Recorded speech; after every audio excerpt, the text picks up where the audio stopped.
Bismillahirrahmanirrahim. Assalamualaikum warahmatullahi wabarakatuh. Baik, di video kali ini saya akan memaparkan materi mengenai pengawasan pembangunan daerah. Sebelumnya, perkenalkan, nama saya Sri Wahdini, nomor induk mahasiswa 200222164 dari Administrasi Publik Reguler 4. Baik, langsung saja di slide pertama ada pengertian pengawasan.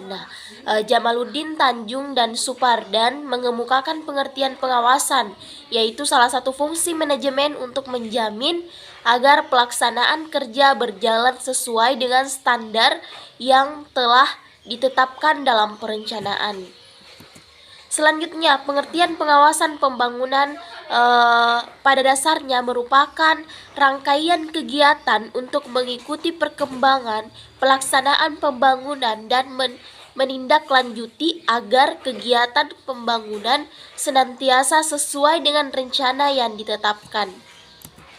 Selanjutnya ada 5 poin mengenai tujuan pengawasan pembangunan. Yang pertama, menjamin ketetapan pelaksanaan tugas sesuai dengan rencana tersebut, kebijaksanaan dan perintah. Yang kedua, melaksanakan koordinasi kegiatan-kegiatan. Yang ketiga, mencegah pemborosan dan penyelewengan. Yang keempat, menjamin terwujudnya kepuasan masyarakat atas barang dan jasa yang dihasilkan. Dan poin terakhir adalah membina kepercayaan masyarakat terhadap kepemimpinan organisasi atau pemerintah. Selanjutnya ada jenis-jenis pengawasan. Yang pertama, pengawasan intern dan ekstern. Pengawasan intern adalah pengawasan yang dilakukan oleh orang atau badan yang ada di dalam lingkungan unit organisasi yang bersangkutan. Yang kedua, pengawasan preventif dan represif, yaitu pengawasan preventif lebih dimaksudkan sebagai pengawasan yang dilakukan terhadap suatu kegiatan sebelum kegiatan itu dilaksanakan. Selanjutnya di bagian C ada pengawasan aktif dan pasif. Pengawasan dekat atau aktif dilakukan sebagai bentuk pengawasan yang dilaksanakan di tempat kegiatan yang bersangkutan. Selanjutnya ada 5 prinsip-prinsip pengawasan pembangunan. Yang pertama, bundles of rights atau hak atas lahan. Yang kedua, police power atau disebut dengan pengaturan. Yang ketiga, eminent domain atau pencabutan hak atas lahan dan taxation. Dan yang kelima adalah spending power atau governance expenditure. Selanjutnya ada 5 hambatan pengawasan. Yang pertama, kurang informasi mengenai data produktivitas, terutama melakukan perbaikan dan acap kali terhadap kekurangan kemampuan untuk merincikan hasil yang dicapai oleh manajemen. Yang kedua, bidang tanggung jawab kurang cukup jelas dirumuskan sehingga tidak jelas pula bentuk dan lingkungan pelimpahan tugas itu. Yang ketiga, penyampaian petunjuk kerja secara jelas sering tidak terjadi, dan hal ini memperlihatkan adanya komunikasi yang tidak wajar.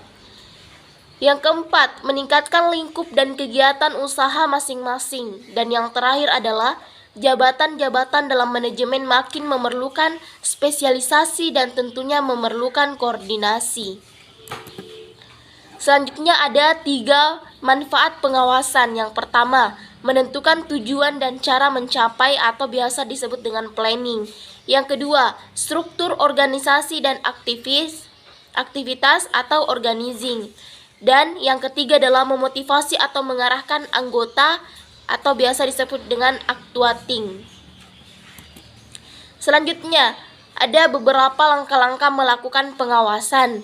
Yang pertama, menetapkan standar. Yang kedua, pengukuran kegiatan. Yang ketiga, membandingkan kegiatan dengan standar. Dan yang terakhir adalah melakukan tindakan koreksi.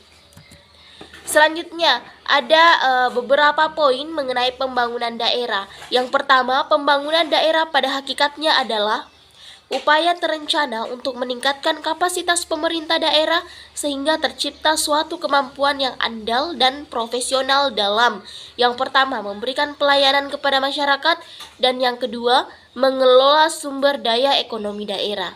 Nah, pembangunan daerah juga merupakan upaya memberdayakan masyarakat di seluruh daerah sehingga terciptanya suatu lingkungan yang memungkinkan masyarakat untuk menikmati kualitas kehidupan yang lebih baik, maju dan tentram. Yang kedua, memperluas pilihan yang dapat dilakukan masyarakat bagi peningkatan harkat, martabat, dan harga diri. Nah, pembangunan daerah dilaksanakan melalui penguatan otonomi daerah dan pengelolaan sumber daya yang mengarah pada terwujudnya tata kepemerintahan yang baik atau good governance. Yang kedua, pelaksanaan pembangunan daerah yang baik hanya dapat dilakukan apabila terjadi keseimbangan peran dari 3 pilar, yaitu pemerintah, dunia usaha swasta, dan masyarakat. Dan selanjutnya, pemerintah, legislatif, eksekutif, dan yudikatif memainkan peran yang menjalankan dan menciptakan lingkungan politik dan hukum yang kondusif bagi unsur-unsur lain. Dan selanjutnya, peran dunia usaha swasta adalah mewujudkan penciptaan lapangan kerja dan pendapatan. Masyarakat berperan dalam penciptaan interaksi sosial, ekonomi, dan politik.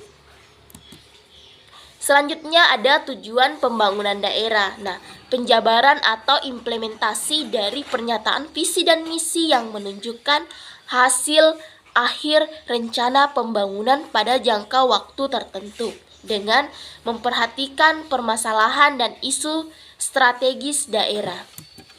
Baik, mungkin itu saja pemaparan materi yang dapat saya sampaikan pada kesempatan kali ini mengenai pengawasan pembangunan daerah. Mohon maaf jika ada salah. Billahi fisabilillah fastabiqul khairat. Assalamualaikum warahmatullahi wabarakatuh.